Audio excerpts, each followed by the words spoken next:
Call to order the May 25th meeting of the Cary Town Council. And at this time, I'll recognize Council Member Mayor Pro Tem Ed Urha for our ceremonial opening. Mr. Urha. Thank you, Mayor. At our last council meeting, you may remember during Public Speaks Out that David Lindquist came and thanked us for our support for the Cary Garden for Wildlife program. And that was much appreciated, having him come to thank us. We did support it. But I would tonight like to give some thanks back to the people who really deserve that thanks, and that's to our citizens. The Garden for Wildlife program is something that's run in conjunction with the National Wildlife Federation in order to raise awareness of the value of a healthy, balanced environment by encouraging communities and citizens to provide habitats for wildlife in their backyards, their patios, at schools and public places. And you will want to get certified once you have this habitat. To do that, it's really pretty easy. If you have a birdhouse in your backyard or a bird feeder or a bird bath, you're well on your way to becoming certified. And if a number of citizens, and it depends on the size of the community, if a certain number of citizens get their backyards or patios certified, then the town itself can be recognized by the National Wildlife Federation. And in Cary, that's exactly what happened. A few weeks ago, we had representatives from the National Wildlife Federation and from the North Carolina Wildlife Federation come and present us with a certificate that recognizes our contribution. Oh, thank you very much. We got this not because of a whole lot of stuff that us up here did, although a few of us got our backyard certified as well. I think 3 or 4 of us did. But this happened with over 400 of our citizens did this. And that's kind of remarkable, which is why I'm remarking about it tonight, I guess. Over 400 citizens, plus some schools and public areas. And they did this in record time. We're told we did it in about half the time it takes a normal community to do it. We're the 101st community in the United States to get this recognition. As far as I know, we're the 7th in North Carolina and the only one outside of the western part of the state. And that's pretty amazing. It was an idea that arose from our citizens on the Environmental Advisory Board a couple years ago, and it was approved by the council and then administered by our Sustainability Office in Parks, Recreation, Cultural Resources Department with help from other departments. But it was made successful completely by our citizens. And to me, it demonstrates the interests that our citizens have in wildlife, in gardens, and in the environment in general. And sometimes I think we may underestimate that interest up here. So I want to thank everybody who is participating in the program. And it's not too late to start. Just because we're certified already doesn't mean we stop. The more, the better. And if you're interested in how the program works and all the details, you can go to the Town of Cary website and find out. So thank you, everyone. And now I ask you to join me in the Pledge of Allegiance to the flag. Pledge allegiance to the flag of the United States of America and to the republic for which it stands, one nation, under God, indivisible, with liberty and justice for all. First order of business this evening is to adopt the agenda. I would entertain a motion. So moved. Second. Motion and a second. Discussion. All in favor, please say aye. Aye. Any opposed? Motion carries unanimously.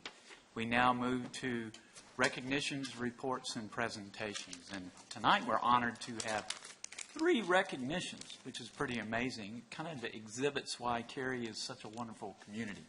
So this time I'm going to make my way to the podium and we'll get started with the first presentation. Good evening, Council. The town of Cary was one of the first communities to be recognized as part of the National Walk Friendly Community Program, receiving a bronze level designation in 2011. Since that time, Cary has continued to make strides in creating a community that welcomes and encourages a positive pedestrian experience. Dan Jeline and Kristen Brookshire are here tonight from the Highway Safety Research Center at UNC to make an exciting announcement regarding our walk-friendly designation. Dan and Kristen are research associates focused on performing research and developing guidance to improve bicycle and pedestrian safety, access, and mobility. They manage the Walk Friendly Communities program, which is funded from FedEx. Thank you.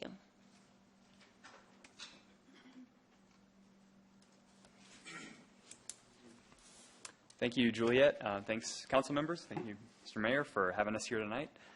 We don't want to take up too much of your time, but we do want to share some important information with you and some recognition. First, I wanted to share a bit of information about our Walk Friendly Communities program. We launched this initiative to identify cities and towns around the country that have really demonstrated a commitment to creating safe and walkable streets. Applicants for the program provide a lot of detail about everything that they're doing to improve conditions for walking, everything from building sidewalks and paths to encouraging more kids to walk to school. And we recognize those communities that have truly comprehensive programs. Our goal is to really hold up these communities as models to other cities and towns to help inspire others to improve safety and walkability. We're excited to be here tonight to recognize Cary's achievement. So tonight we are recognizing the town of Cary with a silver level walk-friendly community designation. When Cary was first designated as bronze in 2011, we were impressed with the town's design standards, development ordinances that encourage a pedestrian-friendly built environment, and the extensive network of greenways and level of funding for sidewalks. And since then, Cary's continued to expand its greenway network and help residents and visitors plan their walking routes through the addition of the Hike and Bike mobile app and the townwide wayfinding signs.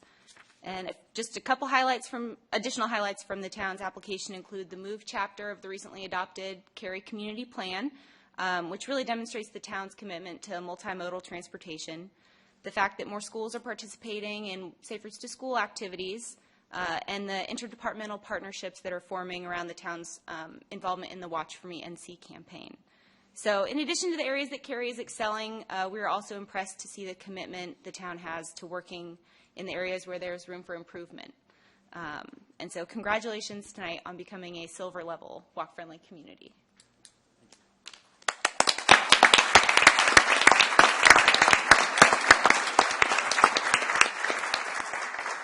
We're so happy to get this designation, and on behalf of the council, the staff, and the citizens, we're very proud to accept this and be on our way to even a higher level of being a walkable community. Gold. Gold. Yeah, we don't stop till we And hit we don't gold. stop till we get. As Parks and Rec. We'll hear from you soon. So thank you, Dan. Thank you, Kristen, for being here this evening. We're very excited about this award and look forward to seeing you again in the future with a gold one. All right. Take care. Thank you. We now move to our second presentation. This presentation is from the North Carolina Government Finance Officers Association Awards of Excellence, and Karen Mills will introduce this. Thank you. Good evening, Council and Mayor. Tonight we're here to recognize our work to meet the highest standards established by our peers in financial reporting for both the budget document and our annual financial statements. I'm pleased to introduce my friend and a highly respected peer, Jeff McCauley. He's a CPA and the CFO of Greenville Utilities. He's here tonight as a representative of our national peers in our technical society, the Government Finance Officers Association. Thanks, Jeff.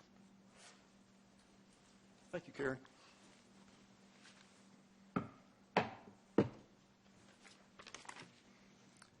Good evening, Mr. Mayor, Town Council, Town Administration, and citizens of the town of Cary. I'm honored to be here this evening on behalf of the Government Finance Officers Association to present the Certificate of Achievement for Excellence in Financial Reporting for fiscal year end 2016 and the Distinguished Budget Presentation Award for fiscal year 2017 to the town of Cary. The purpose of these two programs are to encourage and assist governments in preparing financial reports of the highest quality for the benefit of its citizens and other parties with a vital interest in the government's finances and budget process. During the more than 30 years both these programs have operated, they have gained widespread recognition as premier indicators for excellence in governmental accounting and financial reporting, as well as the government's commitment to be accountable to its stakeholders. To earn the Certificate of Achievement for Excellence in Financial Reporting, the town of Cary had to complete a 48-page checklist substantially conform to the program's demanding criteria, which go well beyond the minimum requirements of generally accepted accounting principles, and have its financial report reviewed by 3 independent reviewers. To earn the Distinguished Budget Presentation Award, the town of Cary had to substantially conform to 90 points of the program's challenging criteria, which incorporate the guidelines of the National Advisory Council on State and Local Budgeting, and have its report undergo the scrutiny of 3 independent reviewers. This is not the first time the town of Cary has received these honors. Rather, tonight's presentation marks the 32nd, that's right, the 32nd consecutive year the town has received the Certificate of Achievement, and is the 31st, not far behind, the 31st consecutive year they have received the Distinguished Budget Award. Wow. Such an accomplishment reflects the professionalism and commitment of the town manager, Sean Stiegel, the finance director, Karen Mills, the budget director, Carl Knapp, the finance department staff, the budget division staff, and numerous other individuals, as well as many hours of hard work. It also reflects the high degree of dedication and leadership on the part of the town of Cary's council.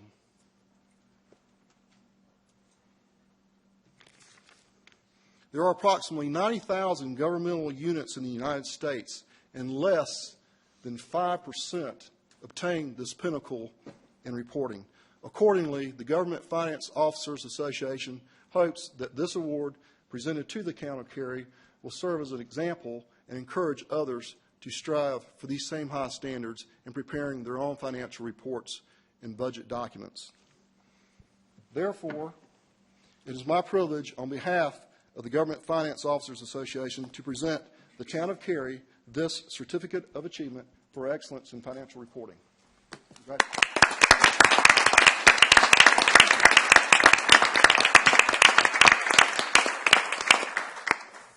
And you'll notice that the town is earning so many of them. They used to give like paper hard certificates, but now they give one with a lot of area to provide more room for all the other years that we can get. It is also my privilege on behalf of the Government Finance Officers Association to present the town of Cary the Distinguished Budget Presentation Award. Congratulations.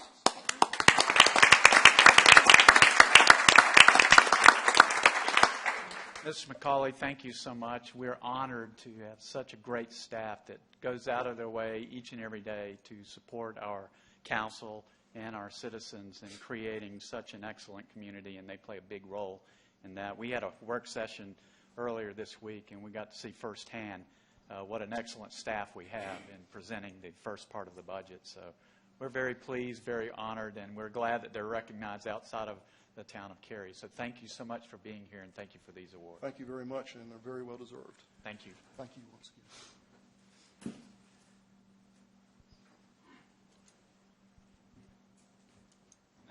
Those were heavy. So's the budget. That's right. Our next item is the recognition of the Cary Lions Club support of the town's youth baseball. And we have here with us Community Recreation Manager Dwayne Jones, who's going to introduce this. All right. Seems like we're celebrating a lot of milestones here tonight. And we'll continue with this presentation as we are here to celebrate the Cary Lions Club for supporting youth baseball in Cary for 60 years. Wow. Mm-hmm. First of all, I'd like to introduce some of the members that are here with us tonight. President-elect Ed Burt, Mike Smith, who's the treasurer, and Gary Tonemacher, who is the Spring Days coordinator. At this time, I'll turn the podium over to Ted Jeffcoat, who is our sports program coordinator, who works directly with these guys, and to provide some background on the recognition. Thank you, Dwayne. The town and the community have been huge beneficiaries of the relationship with the Cary Lions Club for over 60 years. The club not only provides a financial sponsorship to the town, but also manages the concession stand at Lions Park, and does so entirely through volunteer efforts. we frequently receive compliments about the small-town feel that our participants benefit from at Lions Park. We'd like to take a moment to highlight some of the history of the relationship between the Lions Club and youth baseball in Cary. In April 1956, a new yet-to-be-chartered Lions Club obtained official approval to start Little League Baseball. This predated the Parks and Recreation Department, which hired its first full-time staff member in 1971. The Lions established a field between North Dixon Avenue and the railroad tracks, a field full of pebbles and with a sloping outfield, which we now know as Lexi Lane Park. The Lions moved the league to present-day Franklin Field in 1959. That field was named in honor of the club's president, Howard Franklin. A short time later, the Lions purchased 2 acres of land adjacent to Franklin Field and built Mills Field and a picnic shelter in 1963. By 1970, the Lions supervised over 20 teams and more than 400 players. And at that point, the Lions Club determined that the town was better equipped to manage youth baseball, and the town took over the program. The Lions continued to be involved in youth baseball as a sponsor and as a cooperating landowner. In 1988, as part of a multi-party agreement, the town bought Franklin Field, and the Lions donated Mills Field to the town and granted long-term use of the facilities. That continues today. When we think about this level of partnership, we believe this relationship between the town of Cary and the Lions Club truly defines why Cary is considered a gold medal community. And now I'll turn it over to the mayor for the presentation. Thank you. I want to thank the Lions Club for 60 years of service. I didn't realize until just now that I played on those fields in the early 60s as a little guy. But it was a very important part of my life and something that meant a lot to me. And I'm sure your 60 years of service have really, really helped youth in this town. And we are so grateful of the first 60 years and look forward to the next 60 years of service. And we'd like to present you with this plaque. And on the plaque it says, "With our greatest appreciation, Cary Lions Incorporated, we hereby honor 60 years of supporting youth baseball, Town of Cary, 2017.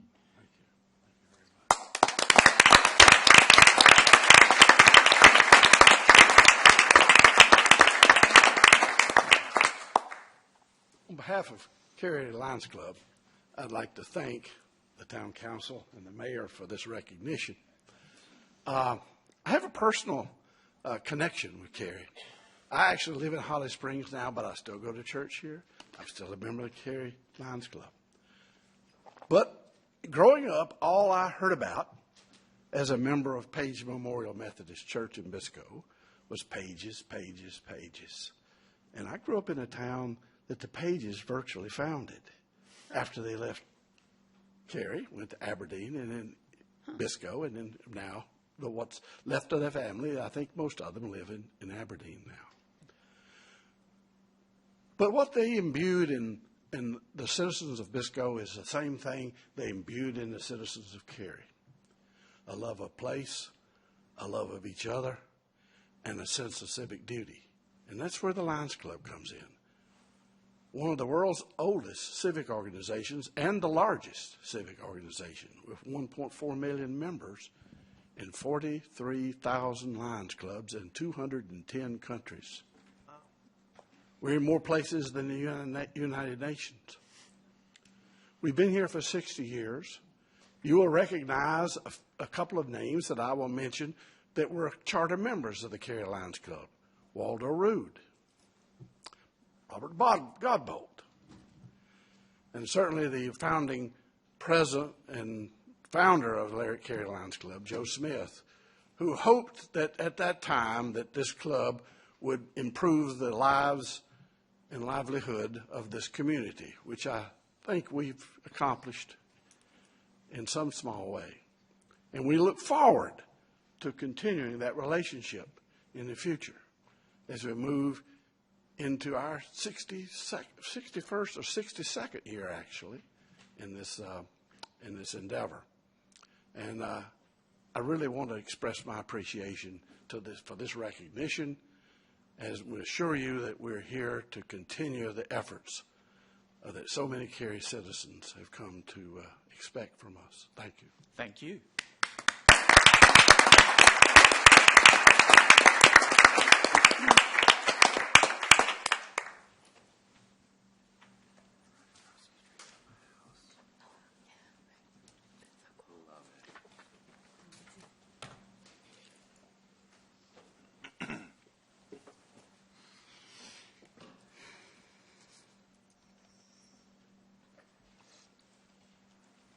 think we're ready for Public Speaks Out. Yes.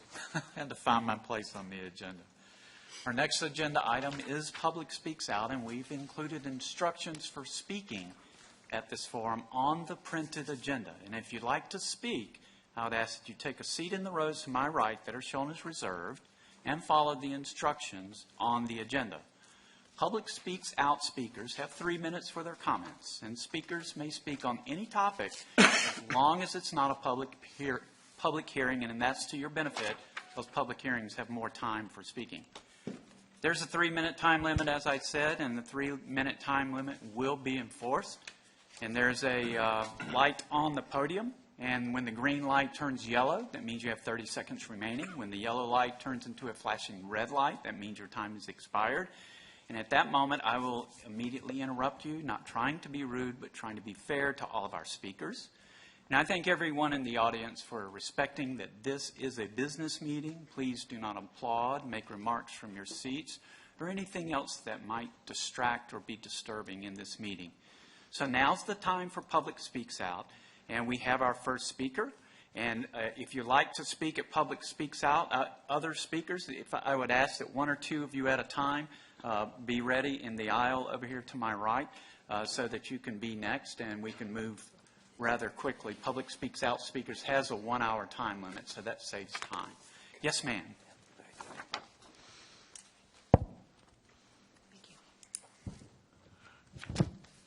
Thank you, Town Council members, for allowing me to speak this evening. My name is Allison Breedlove, and I live in the Downing Village community in Cary. I also serve as the coordinator of my Neighborhood's Community Watch program and serve as the lead with Nextdoor, the private online social network for my neighborhood. I also serve on the board of Cary's Community Emergency Response Team, or CERT, which is sponsored by your fire department. Tonight, I want to express my interest and support in building a new park in my area. I had the pleasure of talking to both Jennifer Robinson and Doug McGraney at the Citizens Information Center back on May 2nd regarding my interest. In his presentation... Ms. Breedlove, can I interrupt you just for a second? Is this for an item in the budget? I was told that I could come and speak on this. You can speak, but I'm going to give you more time if you wait for our public hearing on the budget, and then you'll have 5 minutes. Oh, that's what instead of this 3. is. This is speaking on anything other than a public hearing. Well, so I'll call on you very first. For a little clarification, are you talking about something that you want to put in the budget Correct. for this year? Correct. Okay, then yes, you need to wait just a little bit, and you'll get called back in 5 So don't apologize. It's very confusing. So I'll call on you first when we get to that public hearing. All right, thank you. Appreciate it. Next speaker, please. Could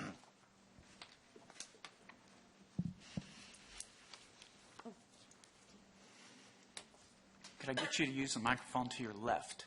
Oh, sure. Yeah, thank you. Good evening, Mayor and Town Council. My name is Jeannie Hoffman, and I'm with Gigi's Playhouse, Raleigh, if you remember me. And actually, I was here a year ago speaking on behalf because we were just opening. We opened last year, June 18th of last year, and I wanted to just come to tell you about our impact that we've had over the last year and lots of happenings. So we have served to date about 165 families with Down syndrome. And that is not just in this area. They come from everywhere. We are finding that there's nothing like our programs, as I explained last year. We are Down Syndrome Achievement Centers for all ages, from infant to adults. The impact has been amazing. We are all the programs are therapeutic in nature, and they're all free of charge. And the families' feedback that we've gotten thus far has been more amazing than just the impact that it's had on their families. The programs are definitely for the children, but the impact it's had on the parents, the grandparents, the siblings has been immeasurable. So we really believe that we're making such an impact in this area. In regards to just statistics, in the last 2 months, April and May, we've had 100 participants come, which mean that's parents and siblings of individuals with Down syndrome. 252 participants with Down syndrome have come in the last 2 months, and that's just for the multiple programs that we have. We have also established 600 volunteer hours in that last month and a half. So very impactful. We've, in this last year, we've also established great relationships with the Cary Page Rotary, as also the Cary McGregor Rotary Clubs. They have provided volunteers. They have provided some grant money. And so we're really collaborating with organizations here in the area, as well as with NC Central University. We have partnered with them in regards to their speech department. And I just had a meeting with their director 2 weeks ago. And she said the graduate students have, the feedback that they have gotten has been invaluable because they come and give us speech evaluations to our children. And so I'm going to be wrapping up real quick, but I wanted to just tell you a couple of examples of impact. Last August, I met a young man, 54 years old. His name was Bobby. His brother came in and said, "This is Bobby. He can't read. He can't write. Can he come?" I said, "Absolutely. That's what we're here for." He is now participating in our literacy program, and now he's reading. And he just read to his adult friends last week. And then another quick story is that a young lady, 29 years old, her name is Brianna. She has been with us since last October, and she has a condition, what's called parrot. And you say, "Hi, Brianna." She says, "Hi, Brianna. Hi, Brianna. Hi, Brianna." Yesterday I walked in. I said, "Hi, Brianna." She said, "Hi, Jeannie." Blew me away. So the last story is that we have a family that I just heard about on Monday is moved from Virginia to come to our playhouse. So thank you for your support. I just wanted to thank you. Thank you, Ms. Hoffman, for all you do for our community. Next speaker, please.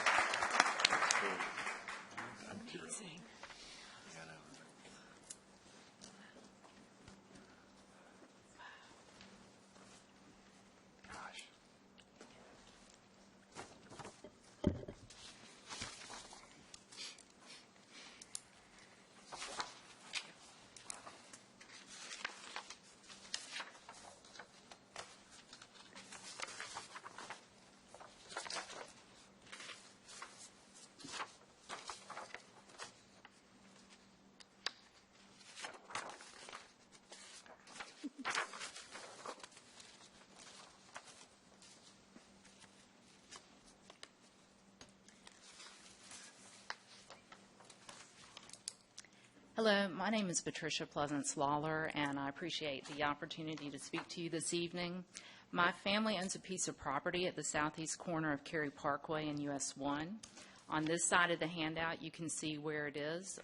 My father, Robert Pleasance, bought this property in 1956, so it's been in our family a long time. It is surrounded by property owned by Summer Winds Incorporated.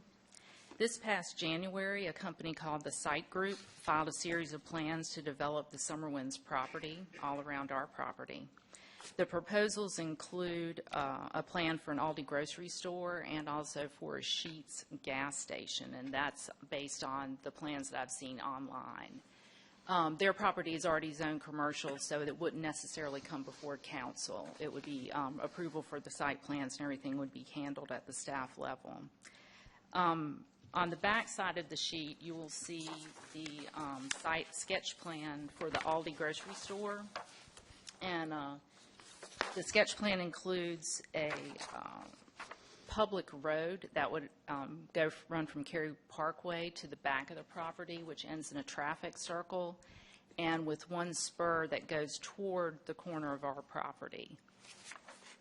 We're really concerned, my family is really concerned that this plan doesn't adequately provide us access to Cary Parkway. We have a buyer for the property who has met with the developer and tried to work out the access issues, but he hadn't had much luck yet. Earlier this month, I met with Doug Loveland and Prithiam Konda of the town staff to discuss the access issues, and they came up with two, which I thought very good options to present to the developer.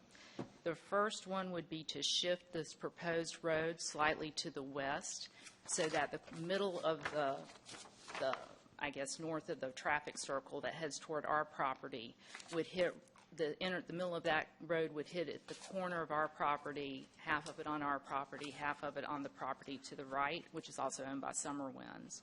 And then the second option would be for the developer to grant us a temporary construction easement so that we can access the property from his proposed public road.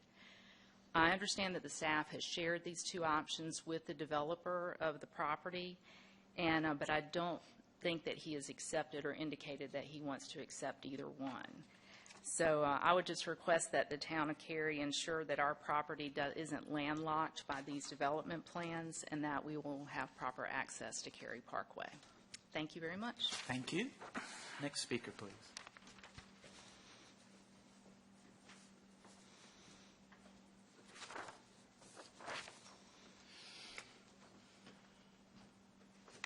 Good evening.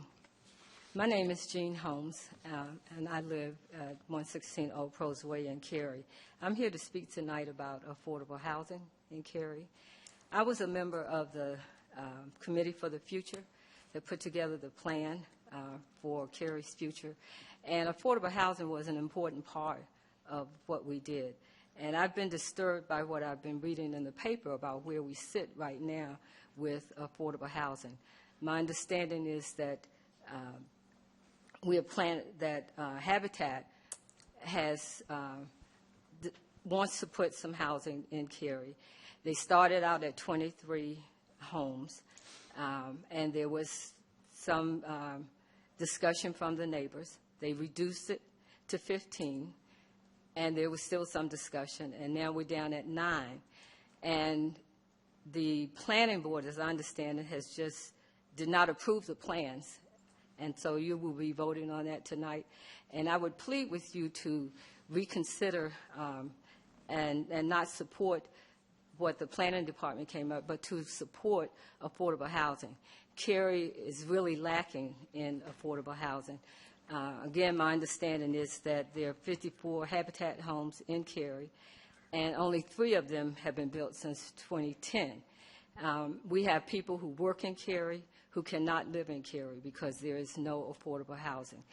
And I just would like for the board to really reconsider your vote tonight that Cary needs to be able to have people live here who don't necessarily make a lot of money. And Habitat is one of the best ways I think that we can get affordable housing because the people are educated about how to take care of housing. They understand what it takes to keep up with their bills and all of that. So that, to me, that's the best plan for success. And so I would encourage you to consider voting for affordable housing and whatever we have to do to work that out, but we continue to focus on affordable housing. Thank you. Thank you, Ms. Holmes. And please leave your contact information. There's a lot of misinformation that you have that I would like to contact you and get you all the correct information. Number one is we're not voting on that tonight. And so I want to contact you before we do vote on it and give you all the facts because there's a lot of things you're missing there. And I want to make sure you have all the information before we get to that point. Okay? So make sure that our town clerk has your contact information. Okay, very good. Next speaker, please.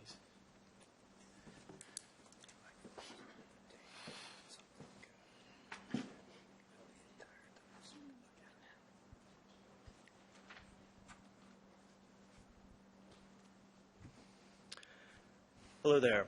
My name is Scott Peters. My family and I have been residents of Scottish Hills for 13 years now, 13 great years. I'm thankful to have the opportunity to address you several times regarding the Trimble Avenue rezoning case. I'm aware that this topic is not on tonight's agenda. However, I ask for just a few minutes of your time to provide some insight that I hope will be taken into consideration when this does come before you for review. I would first like to thank the Planning and Zoning Board for the recommendation to deny rezoning to transitional residential conditional use, as we feel this was not the right course of action. As the residents have maintained throughout the process, the neighborhoods encompassing the Trimble Avenue rezoning case are committed to staying focused on this future development truly blending with the homes around it, as is consistent with the Cary Community Plan and the developer's mission statement. This commitment is reflected in the petition I'm sharing with you tonight, signed by homeowners from these affected neighborhoods. Rather than working with us through this process, we understand the developer has now decided to apply funds toward retaining a private land attorney who is familiar to the council. We, the neighbors, feel it is important to reiterate that we've attempted to work with the developer on an appropriate rezoning request that would both be consistent with Cary's development policies and in harmony with the homes that are affected in the proximity of this site. Back in February, a committee of vested and engaged neighbors sought out a compromise that represented concessions in density we were willing to make at the time should the developer truly show interest in and dedication to addressing our concerns. Again, our proposal was flat out rejected by Habitat for Humanity. We also feel it pertinent to alert you that there's been a complete absence of open dialogue between the two parties. Instead, the developer has launched a social and media smear campaign disparaging Scottish Hills residents, casting inferences that our motivation against the rezoning are racially and socially prejudiced. This denigration has been very hurtful to our neighborhood and the town of Cary in general, and is generating some very negative commentary that's completely unfounded and unnecessary. In closing, the neighborhoods encompassing the Trimble Avenue rezoning case are committed to staying focused on this future development, truly blending with the homes around it, and consistent with the Cary Community Plan. Whether it's Habitat for Humanity that will ultimately propose such a plan or another developer. As the Council begins to review the rezoning case in the coming weeks, we ask you to consider an appropriate R8 zoning request that's both consistent with Cary's development policies and in harmony with the homes in the affected proximity of this site, regardless of the developer. Thank you very much for your time. Thank you. Next speaker for Public Speaks Out. Anyone else for Public Speaks Out? Okay, we're going to close Public Speaks Out. And next we have the consent agenda. This is item 4 on the agenda if you're following along. For the benefit of people watching our meeting on TV, I'm going to take a moment to review the consent agenda items. Please know that one vote approves all of these items. On the consent agenda, we have minutes, resolution scheduling public hearing for 17803 Green Level West Road and Maple Springs Drive annexation, 17806 Edmund R. Badham annexation, and 17805 Alfred and Jean Ellen Newark, Ronald Lewis, James A. Duke heirs annexation. Interlocal agreement with Wake County for building inspections.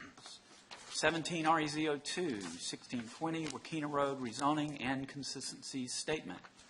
Ratification of resolution, the Space Shop self-storage modification request. Would any council member like one of these items pulled for discussion? If not, I would entertain a motion to approve the consent agenda. So moved. Second. There's a motion and a second. Discussion. All in favor, please say aye. Aye. Any opposed? Motion carries unanimously. Okay, we move to our next item. It's public hearings. Same rules apply for public hearings that apply for Public Speaks Out, with one exception. The speakers now have 5 minutes instead of 3 minutes for their remarks. Our first public hearing is the Cary Parkway Extension Comprehensive Plan Amendment. Juliet Andes will present this item. Council will not take action on this item tonight. Instead, it's going to be referred to our Planning and Zoning Board for their recommendation and review, and the item will return to Council at a future date. Ms. Andes.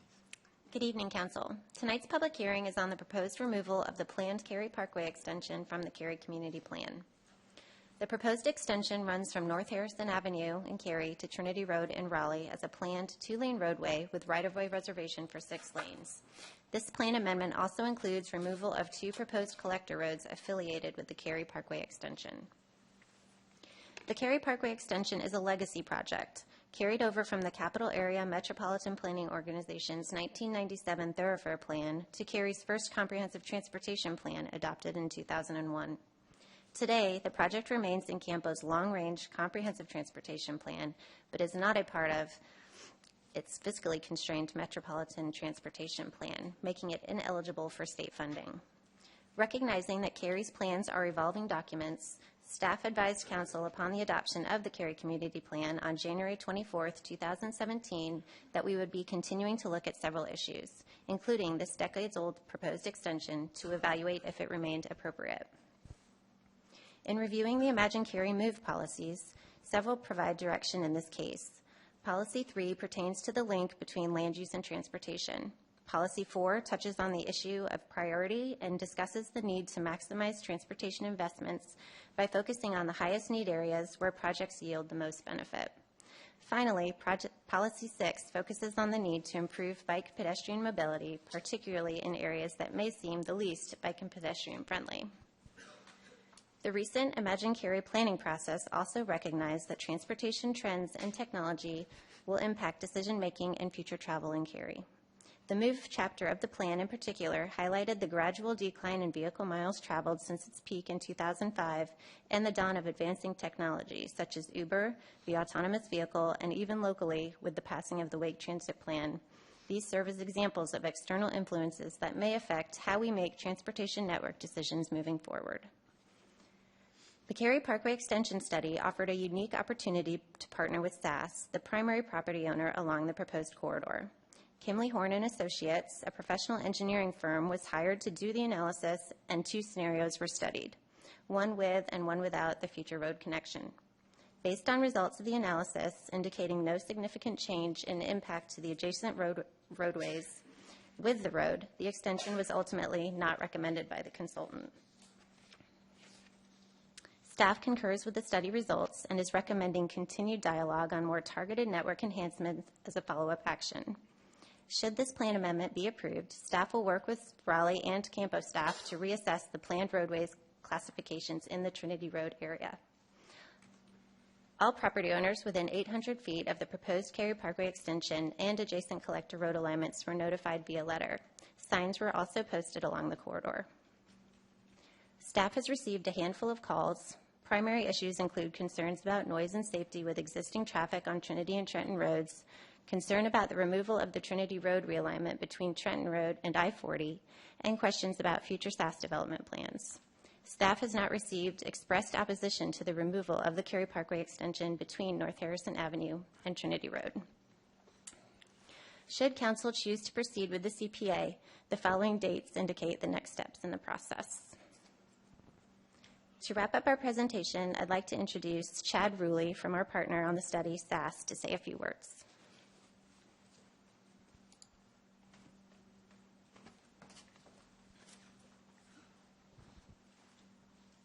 Thank you.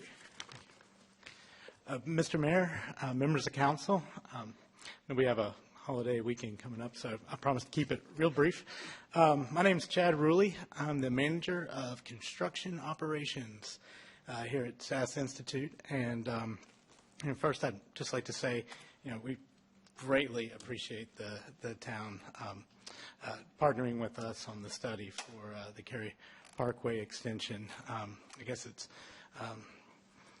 pretty well known, most of you are aware, this has been a concern for both SAS and our surrounding neighbors for some time. However, we also understand, the town, you guys, you have a desire and a need to ensure that, the overall transportation network, it needs to make sense, right? Not just now, but in the future. So, based on the Kimley Horn findings from the traffic study, I want to say that SAS fully supports the recommendation of staff to remove the Cary Parkway extension from the transportation plan. Fully supports. So thank you for your time, and appreciate the opportunity to participate in this process. And with that, Mayor, I'll turn it over to you to conduct a public hearing on the proposed amendment to the Cary Community Plan, after which the amendment may be referred to the June 19th Planning and Zoning Board. Staff, our study partner SAS, and the consultant are here if you have any questions. Thank you. Thank you, Ms. Andes. Now it's time for the public hearing for Cary Parkway Extension Comprehensive Plan Amendment, and I would invite our first speaker forward.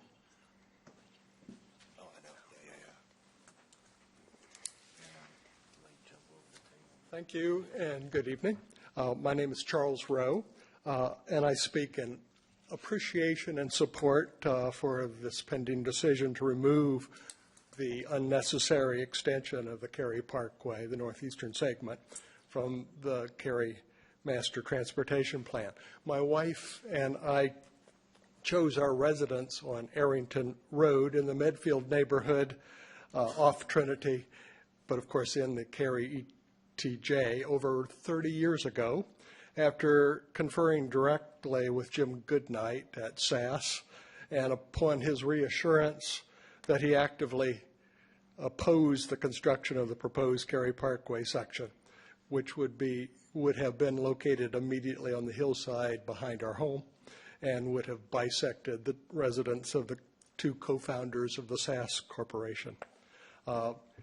Even then, more than 30 years ago, the rationale for extending the Cary Parkway from its terminus at Harrison Avenue and on to Trinity Road made little sense or public benefit other than for some highway design engineer's concept of symmetry. The public cost and benefit for that four-lane highway would not have been positive, as alternative existing road systems are adequate for public needs. There's no feasibility for connecting the proposed parkway extension by direct access to Interstate 40. And Trinity Road was already then at full capacity for the traffic it carried. And there are better uses for the land area, which was then, of course, owned by NC State University and later acquired from the university by the SAS Corporation. My 40-year career has been in land conservation, program management, both in North Carolina and nationally. So my sons often ask me, well, Dad, if you're in those positions, why can't you remove that proposed highway from our backyard? I don't think my comments in the 2040 visioning process probably had all that much impact. But the land which would have been bisected by the proposed Northeast Cary Parkway extension is one of the last remnant woodlands and open meadows left on the margins of the town of Cary. The open space scenery and vistas, its wildlife habitats, which that land provides, are very, very popular for many people who drive, bicycle, and walk through it on Trenton Road, as well as being therapeutic for the families coming and going from the adjacent regional hospice center. It's a lovely amenity for the adjacent residential neighborhoods, and I encourage any of you who who are unfamiliar with the landscape to visit and view it. And in the future, I see the land as a wonderful opportunity and resource for the town of Cary to perhaps enter into a public-private partnership with the SAS Corporation and dedicate a small fraction of the landscape to perhaps become a future community park and public greenway parallel to Bond Park, and even for possibly a location of a future public school site. So thank you for this upcoming decision to eliminate the unneeded Cary Parkway extension from the town's transportation plan. Thank you. Next speaker, please.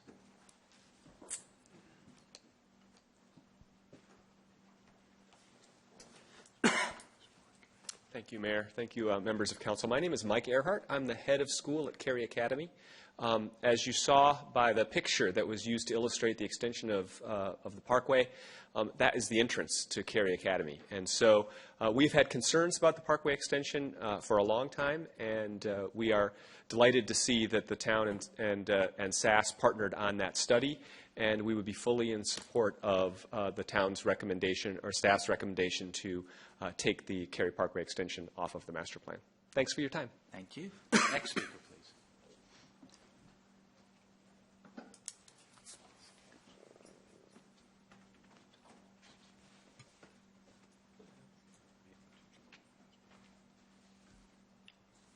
Hello. Good evening. Thank you for having me and having all of us. My name is John Beecher. I live off of Trinity Road at the moment. I got this in the mail, and I think it is great that you are removing it. That whole area, to me, is a haven of just like pretty country, and you've got entrance into Umstead and such that it would be horrible to ruin, personally. I see tons of cyclists off that road, are constantly riding and stuff and everything like that. And I would just like to say thank you for removing it or working to remove it. I feel like, if anything, maybe greenways would be worth going and exploring in the area, because I believe less than 6 months ago a cyclist was killed on Corporate and Trinity. And I see plenty of cyclists, and I always worry about them getting hit. But they obviously like the area. It's pretty. So maybe that would be worth exploring and stuff. So anyway, thank you. Thank you. Anyone else for this public hearing? Seeing no one, will close the public hearing. As I mentioned earlier, this will go to our Planning and Zoning Board for their review and their recommendation, and we will see it at a future date. Our next public hearing is the fiscal year 18 budget public hearing, and it was presented by the town manager on May 11th and is available on the town's website, in the clerk's office at Town Hall, and the local public libraries on Academy Street and Lewis Stevens Road. Tonight's public hearing on the budget is the first of two opportunities that residents have to comment publicly on the recommended budget. The second will take place at our council meeting on June 8th. Earlier this week, the council had a work session to review and discuss the capital budget, and two additional work sessions are scheduled, one for June 6th and one for June 20th. Both sessions will be held at 6 p.m. in the Police Department Training Room. And if you don't know where that is, just contact our town clerk and she'll help you find the place and make sure that you're there and have a seat. Council is scheduled to adopt the fiscal year 2018 budget on its meeting on June 22nd. And so now's the time for the public hearing, and I've got Ms. Breedlove back, and she's our first speaker. Thank you.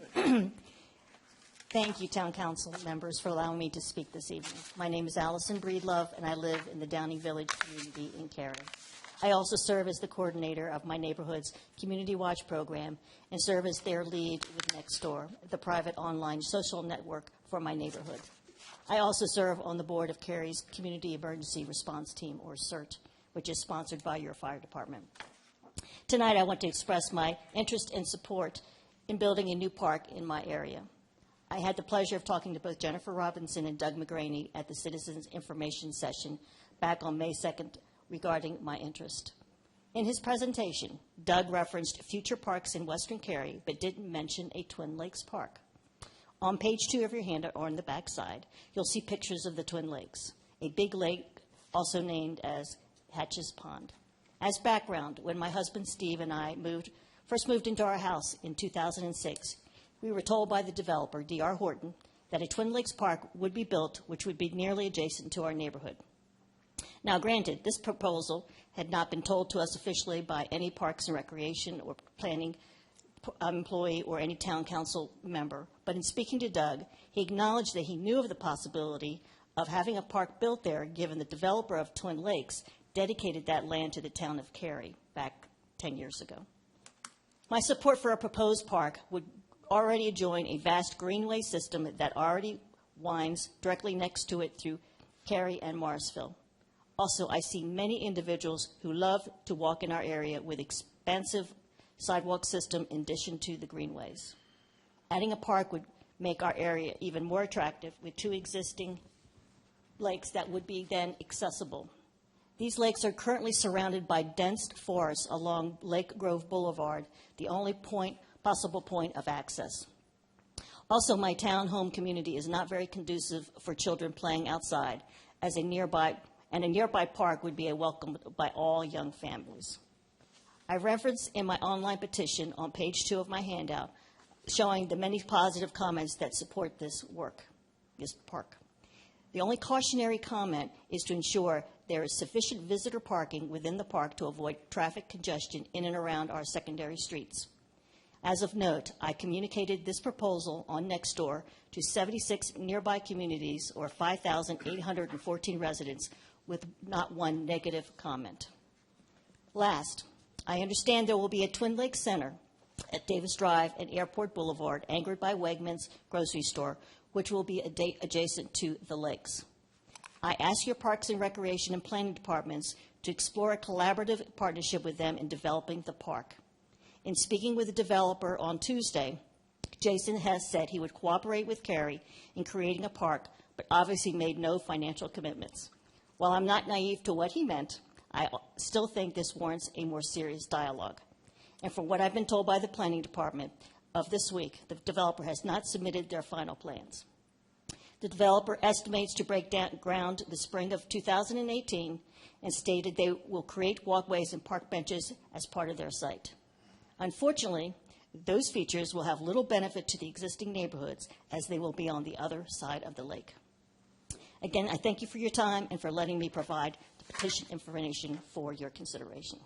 Thank you, Ms. Breedlove. Next speaker, please.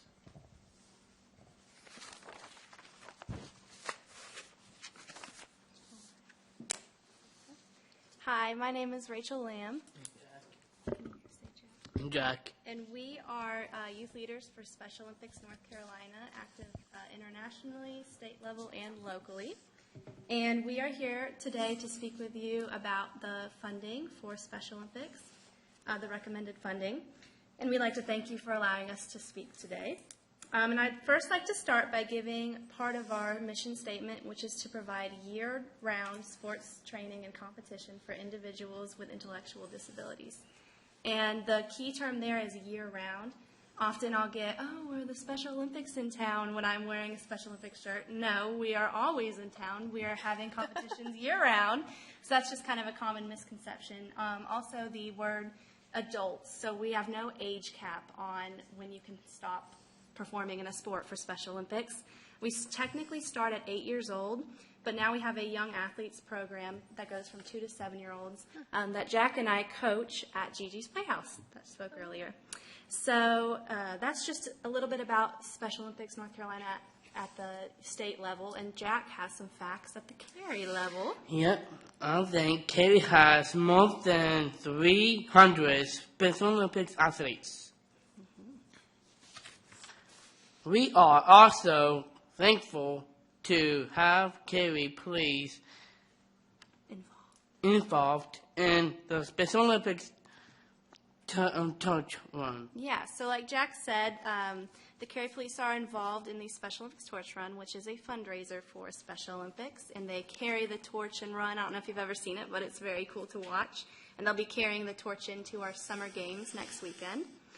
But that brings me to funding. So we are completely dependent on funding because we do not ask any athlete to pay to participate in Special Olympics sports. So no families have to pay, nothing for uniforms. We provide all of that, but we do rely on the funding in order to do so. So the recommended funding would help us greatly continue to do that. And Jack has some more ways that Cary is specifically involved in Special Olympics North Carolina. They are heavily involved. As he said, we have 300 athletes, over 300. But we just wanted to point out some more large ways that they are involved. So, Jack? Also, the Special Olympics State Office has been in Cary since April 2005, and part of the Great County Spring Games is hosted by Cary Academy. Summer Games swim meet will be track and bowling will be held at Buffalo Lanes in Cary. Yeah, so like Jack said, our offices are in Cary, and they have been since 2005. And our spring games, which Jack and I competed in when we were in high school, are held at Cary Academy every year. And our summer games, which is our largest state-level event, will be held in both Raleigh and Cary, but swimming will be at Triangle Aquatic Center, and bowling will be at Buffalo Lanes in Cary, and we will be there volunteering as well. So Cary is very heavily involved in Special Olympics, and like we said, this funding helps us tremendously with just providing different resources for our athletes. So we'd just like to thank you again for that, and thank you for your continued support of Special Olympics and our athletes. All right. Thank you, Rachel. Thank you, Jack. Next speaker, please.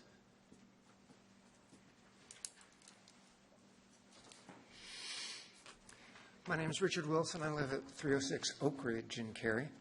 And in November of last year, as you were preparing to approve the 2040 Comprehensive Plan, I asked you to consider ways that you might accelerate a response to the significant public input to Imagine Cary regarding the preservation of some undeveloped land that would mainly forested, that would be preserved and ecologically managed as part of town infrastructure. In subsequent conversations with various staff members, I was struck by their enthusiasm for working in an interdepartmental way on exploring the possibility of creating a carefully planned network of forested areas that would maintain some of the peaceful and restorative green views that we find so attractive, and that would also contribute to a system of habitat islands, and corridors for the wildlife around us.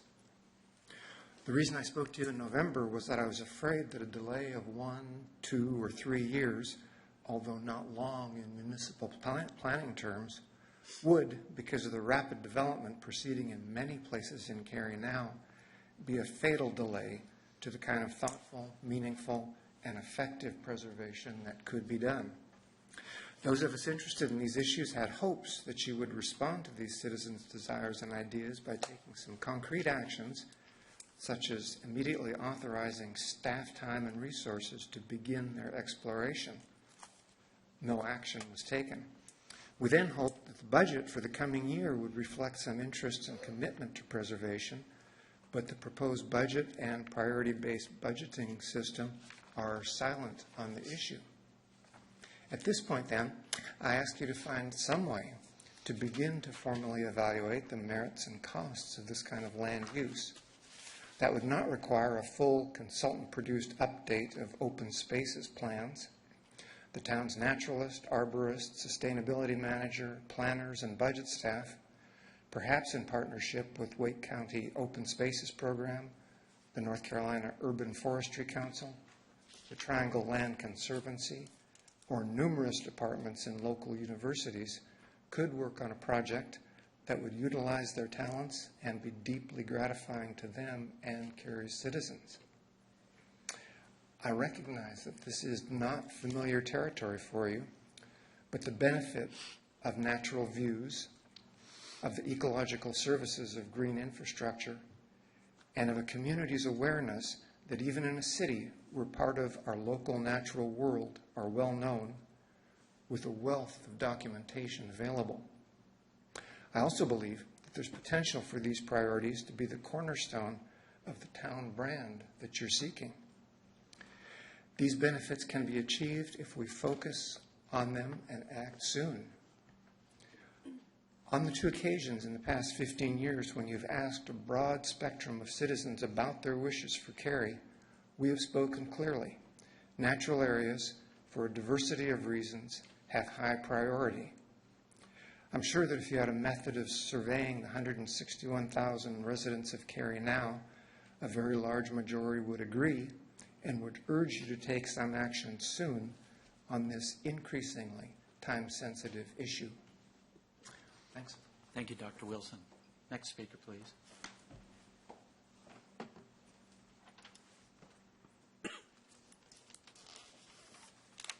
Good evening. My name is Gina Wilson. I want to share with you some of what I've experienced as a volunteer with Keep the Canopy, a neighborhood program that preserves or works to preserve natural wooded areas in Cary.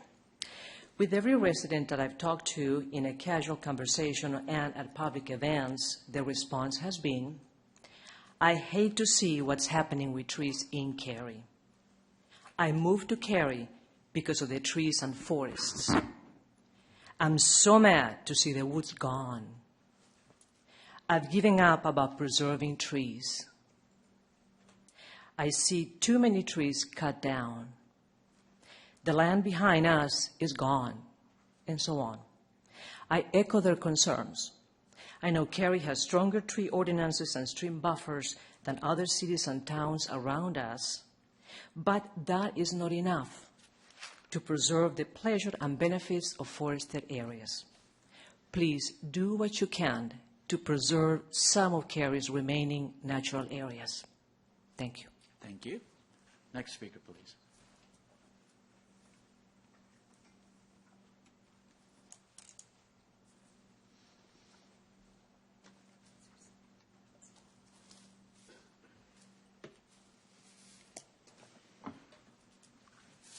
Good evening. I am Lee Dukey, and I'm the Executive Director of Interact and a longtime resident of Cary. I'm honored to be here, and I thank each of you for your vision and leadership in this fine community. Interact's mission is to save lives, rebuild lives, and secure safer futures for victims and survivors of domestic and sexual violence and our entire community. Interact is Wake County's only provider of this comprehensive emergency support, and we are making a life and death difference 24/7. I'm here today to thank you for your long-standing support and for the inclusion of Interact in the proposed fiscal year 18 budget. We simply cannot do the work that we do without you. We're also so grateful for the support of individual citizens. Last year, more than 4,000 Wake County residents volunteered at Interact, providing more than 38,000 hours of service. All have worked tirelessly to ensure that our victims don't just survive but can truly thrive. According to the CDC, more than 1 in 3 women and more than 1 in 4 men will experience rape, physical violence, and/or stalking by an intimate partner in their lifetime. Our town is no exception. Domestic and sexual violence aren't somebody else's issues, they are our issues. In recent years, demand for our services has literally tripled. Last year alone, we at Interact wrapped our arms around 534 direct victims of domestic or sexual violence who call Cary home. Just 4 years ago, 7 families walked through Interact's doors each day. Today, it's 23. But we are a community with solutions.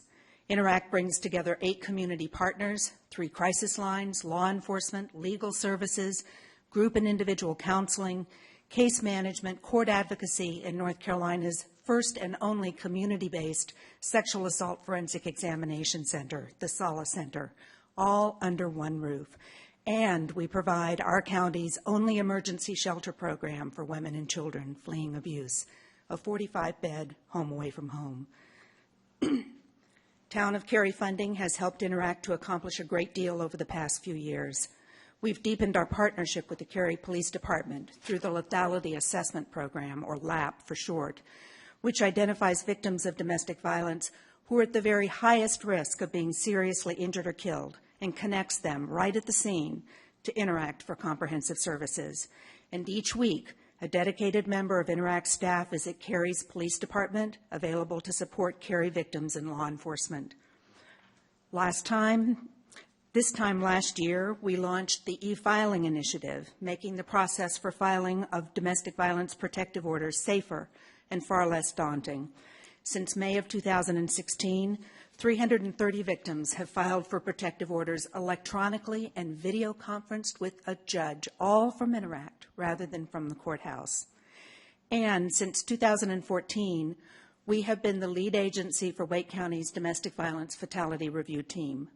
Lessons learned from its study of 11 past homicides in our community are shaping key systems-level changes that will ultimately break the cycle of violence.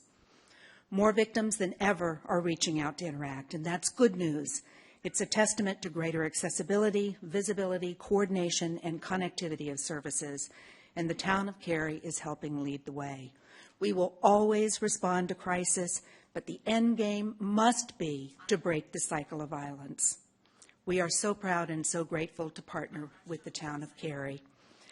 I have provided each of you with a little packet of seeds, forget-me-nots.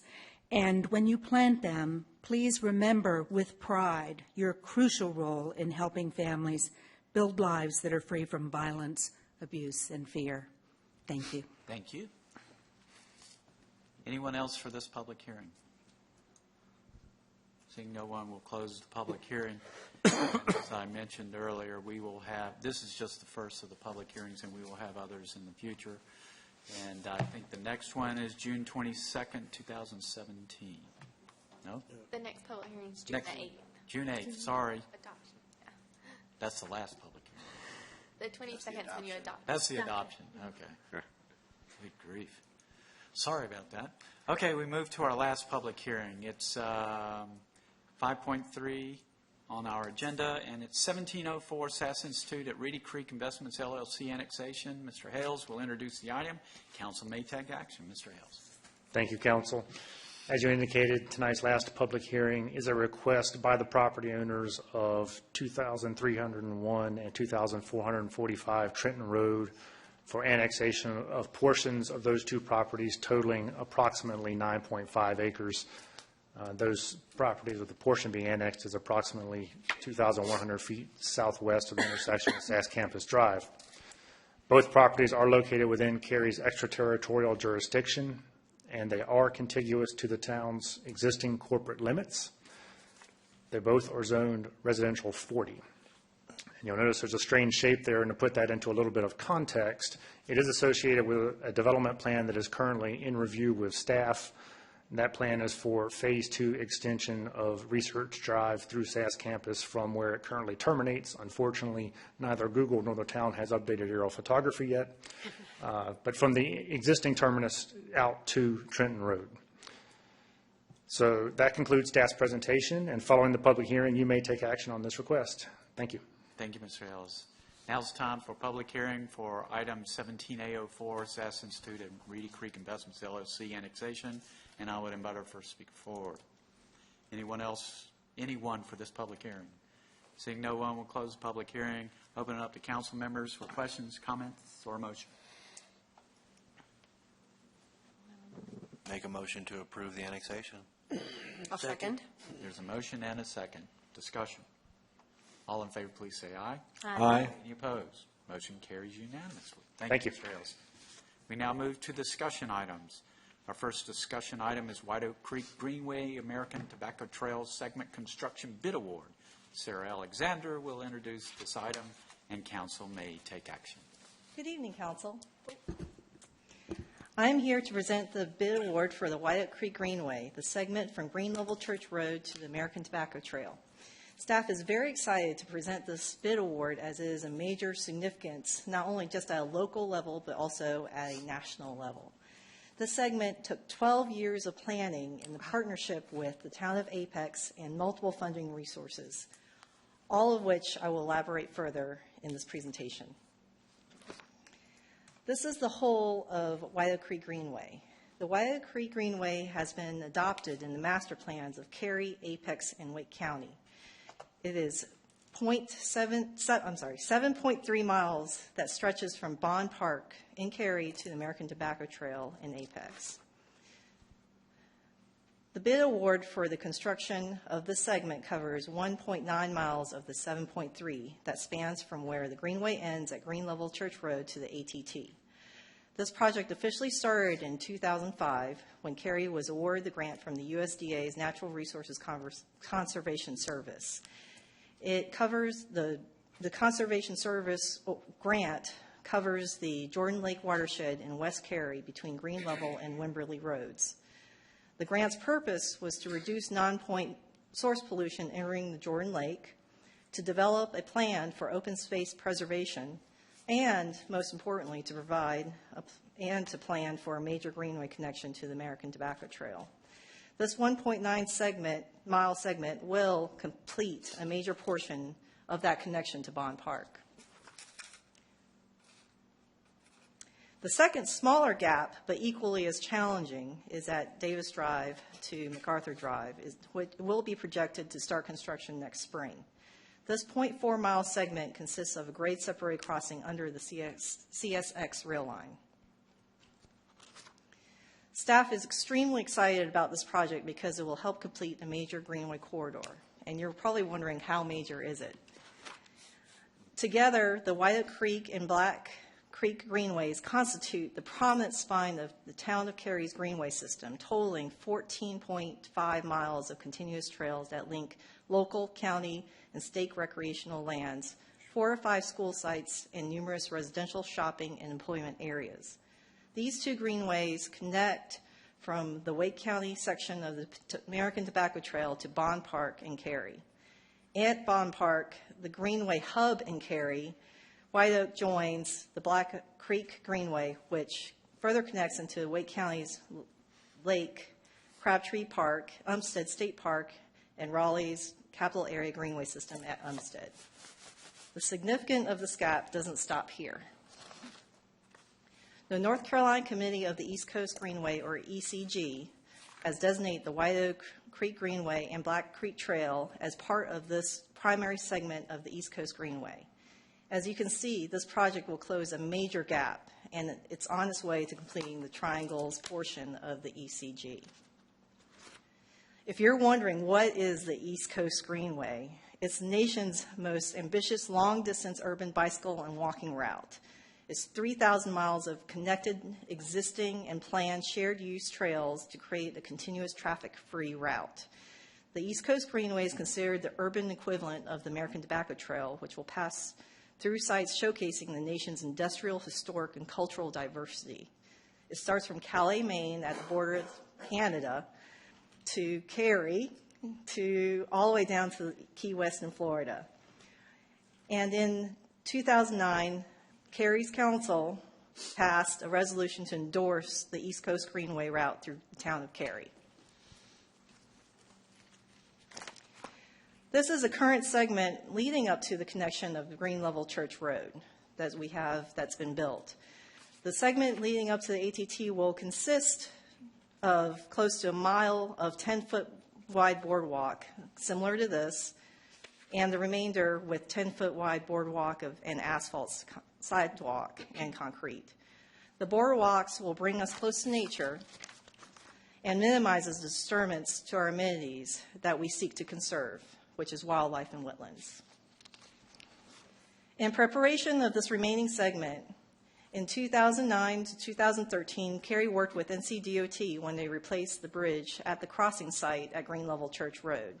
They raised it to offer two purposes: to offer a grade separated crossing connection below the bridge for this segment of the Greenway, as well as they built a sidewalk at the bridge level leading to our new trailhead, which is planned to be completed by the fall of 2018, just in sync for the winter of 2019 completion of the trail.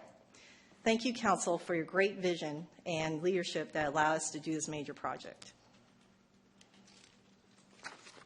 This is a joint effort in design and funding provided by our Cary Community Bonds, the Town of Apex, Wake County, Campo, Federal Highway Administration, and NCDOT. At this point, I'll turn it over to John Brown, the Director of Parks, Recreation, and Cultural Resources from the Town of Apex, to speak about our partnership. John Brown.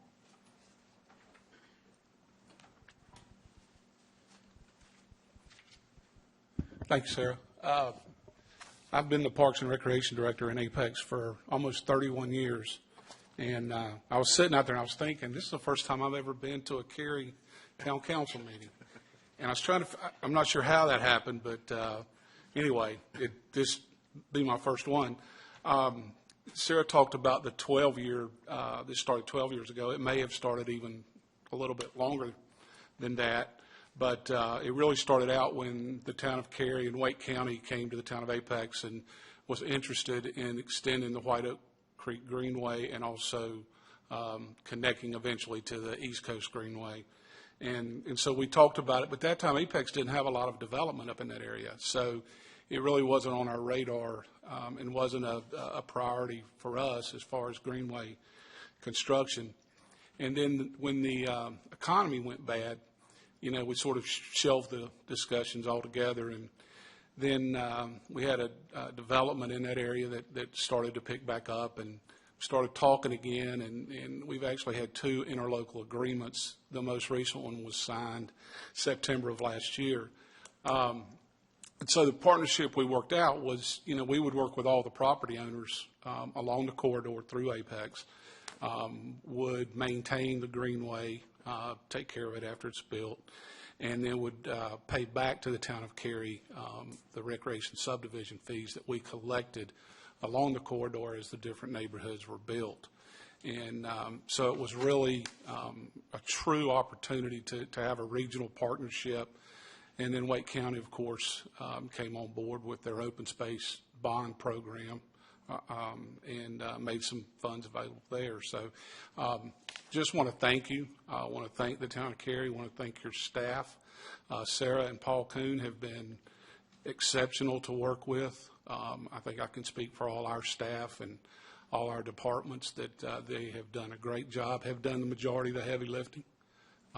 But we're really excited about this.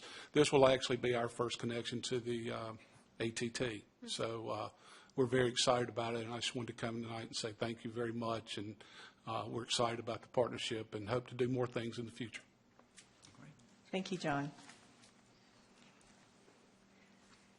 So back to our why we're here. Here's our bid matrix. We had 2 bids submitted, and Fred Smith was the low bidder at $3.4 million. Funding sources of this project includes Cary Community Bonds, federal, Wake County, and Apex funding the project. At $3.4 million, the $5.5 million will sufficiently cover this project. So staff recommends that council award the White Oak Creek Greenway construction project to Fred Smith Company for $3,412,773 for the base bid and adopt the attached resolution documenting this award. Staff is available for any questions. Thank you, Ms. Alexander. Golly, I'm having a rough night. You are. This is an exciting connection for me. I thought at one time, I remember hearing that once this connection was made, you could go from North Raleigh to Durham. Yes. Which is awesome, in addition to the East Coast Greenway. And I don't know how many miles that is. This is a really cool connection. It's 3,000 miles. Just saying it. Oh, you're talking about the East Coast. The East Coast Greenway. I'm just talking about from North Raleigh to Durham. Oh, yeah. Which is pretty exciting, too. It's very exciting. It is. It's like 11 maybe miles from the trailhead down to South Point area. I ride it a lot. So we're going to have an event. Now, assuming this gets approved, we're going to have an event to ride it. So Yeah. anyway, Awesome. Comments, questions, motion? I'd like to make a comment and maybe a motion. I don't know if Mr. George wanted to. I just want to say thanks to the staff. I've been working with the East Coast Greenway for a while, and I was there for the opening of the hub in Bond Park a few years ago where we were talking about this. I guess it was like 5 years ago, maybe 4 or 5 years ago. And I remember the East Coast Greenway Alliance being there and saying, just wait until you can do this. It's going to be fantastic. And it just seemed so far off back then. So the fact that you all have been working on this for more than 12 years is complete. White Oak to Black Creek Greenway is really monumental.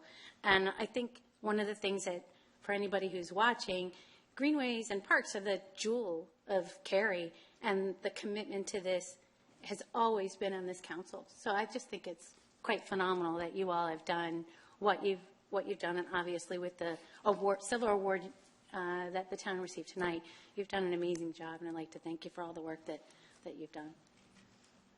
I'd like to thank my colleagues here because I'm late to the party.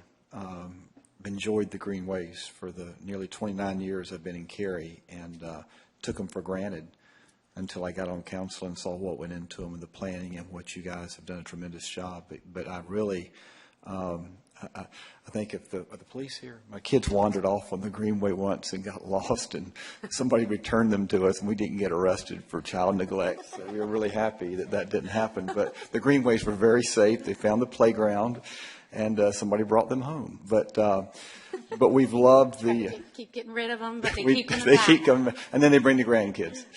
But we are I'm thankful to all of you sincerely because I had no idea of what all went into it till I started reading staff reports and sitting with you guys and hearing what you've done. So yes, I'd like to commend you guys for what you've done in setting it up for us to be in this position at this point. I'll make a motion that we award the White Oak Creek Greenway construction project following staff's recommendation, and adopt the attached resolution to the staff recommendation for the award. A second. There's a motion, a second. Mr. Franks. I just want to add a comment. You're fine. Motion's good. I remember when I first got on council, I think 2007, a couple years, the town kept trying to do this, and I think part of the heartburn that I had with it at that time is Cary was the primary funder of it. And the good things come to those who wait. I mean, the good thing is we were able to get a lot of other funding partners in this to get a major section of our greenway at a much lower cost to Cary citizens. So I applaud you all for that, and thank you. Thank you. Other comments? We have a motion on the table. All in favor, please say aye. Aye. Opposed? Motion carries unanimously. Thank you, Ms. Alexander.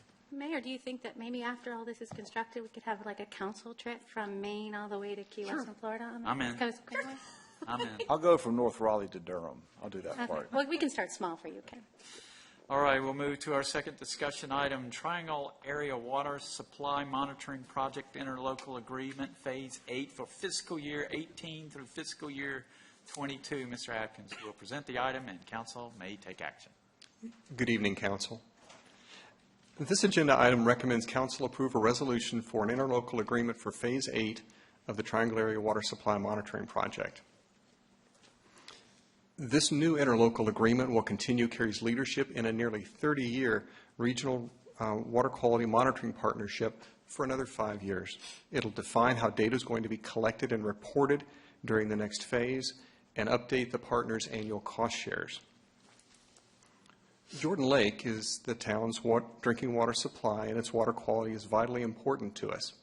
The town consistently takes proactive, science-based action to protect Jordan Lake and be good stewards of the environment. Imagine Cary underscores the town's commitment to these values as we provide essential water services to our citizens and the business community. The town programs and projects which are listed here give us tools to identify and mitigate drinking water treatment challenges. The Triangle Area Water Supply Monitoring Project is a long-standing example of how we live out our commitment to work with regional partners to ensure high-quality water services continue to be available for current and future generations. This collaboration is between the U.S. Geological Survey and local partners Apex, Cary, Chatham County, Durham, Hillsborough, Orange County, and the Orange Water and Sewer Authority. It's been providing water quality monitoring for Jordan Lake since 1988. The USGS provides sampling, analysis, and reporting services for the partners. The monitoring data that comes from the project allows us to evaluate the effectiveness of our Jordan Lake protection programs and optimize treatment processes. Project Phase 7 is going to end next month, and the partners would all like this project to continue. The costs for the project are shared between Cary and the 6 other partners based on their relative water demands. For Cary, this will be about $112,000 per year for the next 5 years, 29% of the partner's total annual cost. The USGS analyzes bi-monthly water quality samples from 13 sites in area reservoirs and streams, 9 of these in the Jordan Lake watershed, as well as stream flow data and periodic rain event sampling.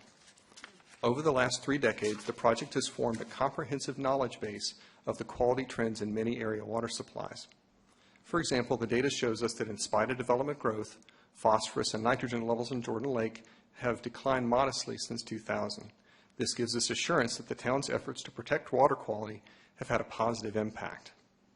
The USGS maintains a project website where the partners and the public can access all of this data, and they publish regular data reports. Tonight, staff requests council approve a resolution for the Triangle Area Water Supply Monitoring Project Phase 8 interlocal agreement. There are no significant changes from the prior Phase 7 agreement. If it's approved by all 7 partners, it would replace the current agreement on July 1st for a 5-year term, ending in June 2022. So that concludes the presentation. I'll be glad to take any questions that you have. Thank you, Mr. Atkins. That was an interesting fact that water quality's gotten better since. I know, one we should share with our state representatives. Yeah. Don't mess with it. Don't mess with it, yeah. Questions, comments, motion? I'll just say, it's interesting because we often go out in the community and people do not realize the work that's done behind the scenes. And this report made me realize I don't know what's going on behind the scenes. I think I'm like a lot of people, I take water quality and quantity for granted. And it's like good health. If you don't have it, you really, really want it. And we have it, and you all are to thank. And I just want to say thank you for what you're doing. And I think this is fantastic. Other comments? Motion? Perfect. I'll make a motion to approve the resolution. I'll second. There's a motion and 2 seconds. Discussion? All in favor, please say aye. Aye. Opposed? Motion carries unanimously. Thank you, Mr. Atkins, for all you do. We are now ready to go into closed session. Ms. Bush. Pursuant to GS 143-318-11A6, I move that we hold a closed session to consider the qualifications, competence, performance, character, fitness, conditions of appointment, or conditions of initial employment of one or more individuals or prospective public officers or employees, and 2, to prevent the disclosure of information that is made privileged or confidential by GS 143-318-10E. Second. There's a motion and a second. Discussion. All in favor, please say aye. Aye. Opposed? Motion carries, and we are in closed session.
we'll reconvene our council meeting, and I'll entertain a motion to adjourn. So moved. Second. Motion and a second. Discussion.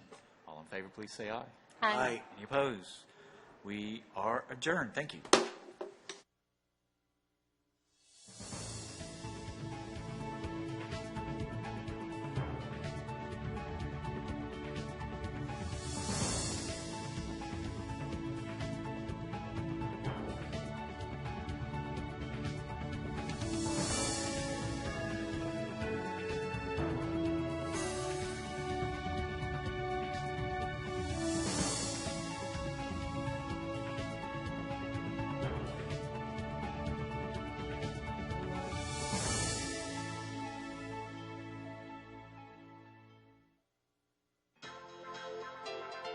This has been a production of Cary TV.